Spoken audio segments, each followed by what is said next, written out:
Obsessed with Joker? Watch this video till the end to know more about the history of the badass villain, the Joker. Hi, this is Vaibhavi and welcome to the Vagabond bloggers. One can trace back the history of real-life Joker back in 2400 BC. Clowns were the most integral character used for royal entertainment. The very first cynic Joker world witnessed was Joseph Grimaldi. Born in 1778, England, Joseph Grimaldi was the very first man to opt for the character of white-faced painted Joker. By the 18th century, the Joker was a trend. People were celebrating this newly introduced concept. But why did this funny Joker image turn into the creepy Joker epidemic? Let's check it out. It wasn't until Jean-Gaspard Deburau entered the field that the image of a Joker altered miserably. He was a notable France meme-style Joker who, with his acting, was spreading laughter and happiness throughout the city. In 1836, he killed a kid just because he teased him. In the 19th century, Joker became the center of humiliation, insult, and often considered dumb. And this simultaneously reduced the Joker population in the country. In 1970, Mera Naam Joker was released, which turned out to be a huge hit. The plot describes the story of a poor man whose life was full of suffering, sorrows, and as an escape, he took up the mask of a Joker. Then came John Wayne Gacy in 1994, who completely altered the way people think about Jokers. He killed 33 boys and men between the period of 1972 to 1978. Gacy became known as the Killer Clown because of his charitable services at fundraising events, parades, and children parties where he would dress as Pogo the Clown or Patches the Clown, characters that he had created. Thanks to Gacy, that now in the 20th century, number of movies and comics are made on the creepy Joker epidemic. So let's take a tour down the comic book origin of the character of a Joker to the never-ending Joker-centered movies. Like any enduring comic book character, Gotham's Clown Prince of Crime has gone through so many rebirths and reiterations over the decades between his original DC run, the iconic Adam West TV series, the animated shows, the games, and the live-action films. The very first Joker was seen in the first issue of Batman series in 1940. Though the origin of Joker wasn't explained, he was introduced as a mass murderer, killing people for fun and leaving a grin face behind. He was the Venom Joker of the time.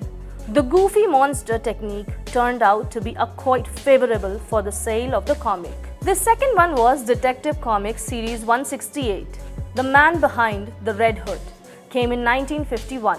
This book describes the most famous origin of Joker, in which it was said that he was already committing crimes under different names and one day invades Batman in a factory and fell into the pool of chemicals, only to emerge out as white hair, green skin, and a creepy Joker avatar.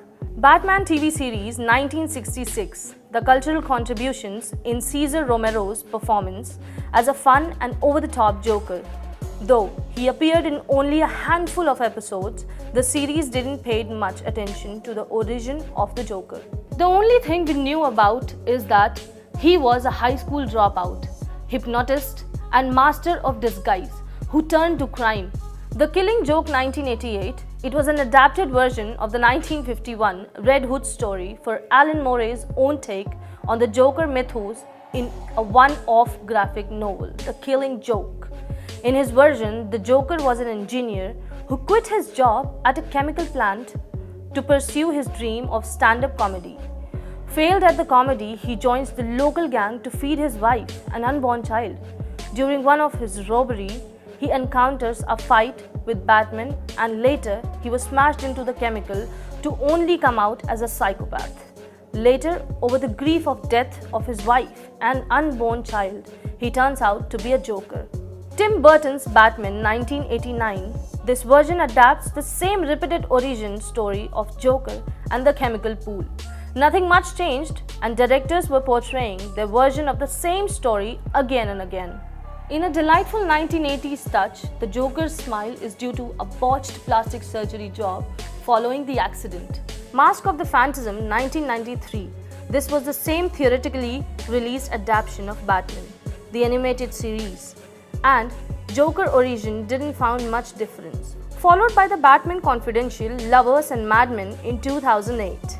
The Dark Knight, released in 2008, slightly changed the story where Christopher Nolan intended to leave his iteration of the Joker intentionally vague. Making him all the more elemental, a force of nature, he suffered abusive parents, which led him becoming a psychopath who carves a smile on his face himself.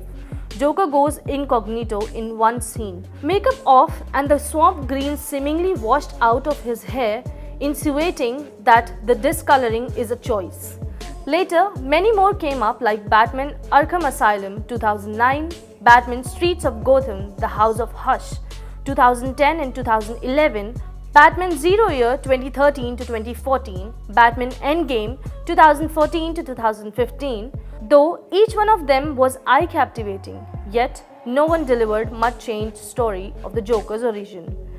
Then came Suicide Squad in 2016, where same chemical story was repeated. In it, Joker, played by Jared Leto, was a fleshy criminal juggler's backstory in which he was a mental patient at Arkham Asylum who converted his psychiatrist to a life of lovesick wrongdoing.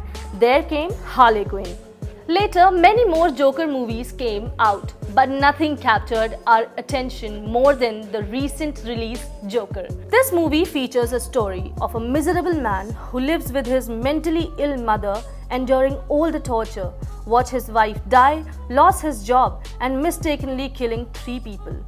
The role of Arthur Fleck, played by Joaquin Phoenix, took up the character of a clown to hide his miseries beneath. This film, though initially showed the Joker in a dark light, but still somehow managed to break down the stereotype of an ugly, creepy Joker. The fact that the movie gave some boosting moral messages has tended to enhance the character of Joker around the world. In the movies where people saw clowns as a ruthless killer, badass villain, the movie Joker wasn't completely out of humanity. The fact that he takes care of his mother, loves his job, and is trying to make people laugh raises a different question. In a world that sometimes seems filled with monsters, does society bear some responsibility in creating them or not? To know more about such stories, do not forget to subscribe our channel Vagabond. Thank you.